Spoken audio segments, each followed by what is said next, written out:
I strongly oppose motion 1 and 3, but I do think I can support motion 2 here today. On motion 1, I cannot support any proposal that forces Ireland to accept an EU-wide list of so-called safe countries. This is yet another example of Brussels removing our ability to make independent decisions on who comes into our country. It's a one-size-fits-all policy that undermines our sovereignty, and worse, it opens the door to even more migrants appealing decisions with no accountability. We need to update our list of safe countries and stop the abuse of the system. And indeed, it's a pity that former Minister Roger O'Gorman is not here, Deputy O'Gorman, because he sent out a tweet appealing to people in several different languages to come to Ireland. You're your own front door in 3 months. The lunacy of it. As for motion 3 regarding the transition of temporary protection for Ukrainians, I must say that the special treatment afforded to one nationality over all others is contributing to growing frustration across Irish society. While Irish families struggle to get housing, healthcare or even school places, we're told resources are unlimited when it comes to accommodating tens of thousands of displaced people. There is a never-ending list of entitlements rolled out for the Ukrainians and that Irish people cannot access. We see the whole new modular home situation in Clonmel that I was told by OPW and the company and the HSE that were going to cost 200,000.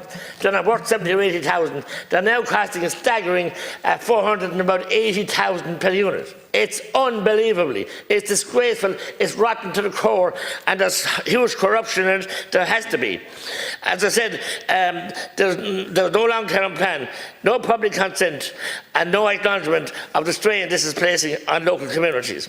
It is leading to social fragmentation and resentment. The special protections must be cut back. Special concessions and protections must be cut back. We can all help people fleeing war, but I don't think anyone agrees to the level of special treatment that has happened here. Motion 2 I do not support. I do support a stronger application of the safe third country rule. Someone who has passed through multiple safe countries before reaching Ireland, they should not be permitted to lodge a claim in here.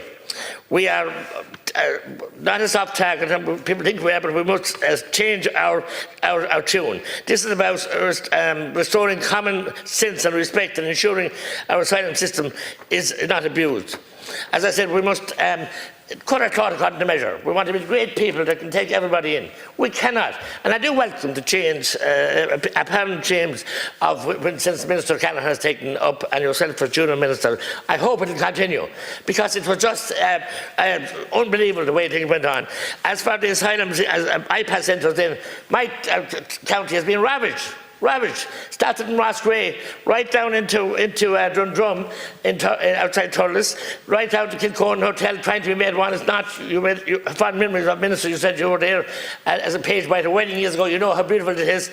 Right, Hans Hotel in the centre of Clonmel and on the border of Carrick. They're the ones that we know of. Section 5 then has been applied for in a number of places. It was turned down for Abbey House and Care. Thankfully, the County Council saw that these units could be used for Irish families. But in Dundrum, and there's 3 High Court cases, I will tell you, taking place at present around Dundrum, and you know that, Minister, and your Senior Minister knows it, and your officials know it, yet you granted the contract on the Section 5 given by South Tipperary County Council, which now was false and erroneous. They have conceded in the court that they erred in granting that Section 5, and I think that the fire officer, we were writing to the Chief Fire Officer for 12 months, ringing, emailing, calling him, that he admitted at a meeting 2 weeks ago that he never visited the site once. That respect for the politicians or the public. So what's happening in Dundrum is shocking. You have in your own guidelines that you don't have any change demographics by any more than by 5%, and yet you're going to put in 277 IPAS people, and God bless them, and there's only 200 people in the village, the last census. It's outrageous what you're doing. You're making millionaires out of cowboys. not interested in humanitarian needs, they're interested in money. Monaghan has destroyed a boat by 7 gentlemen, and indeed we're the same in Dundrum. 3 court cases. The people that bought the place are suing as well, so they don't have to weave their way through. And I'm waiting now for a full report that Minister Callan promised to Deputy Buffy and myself here that he would have as to how the contract was granted when there were so many issues around what was going on there. You have plundered and ravaged our country. You have disrespected the people, and it's time that you respected the people here. You're punch drunk going around the world, especially the Taoiseach and Taoiseach, great people all over the world. Look after our Irish people. Respect them. Respect the Constitution, the people who fought for it. We had a debate on the GPO here 2 days ago. What's happening here is nothing short of outrageous.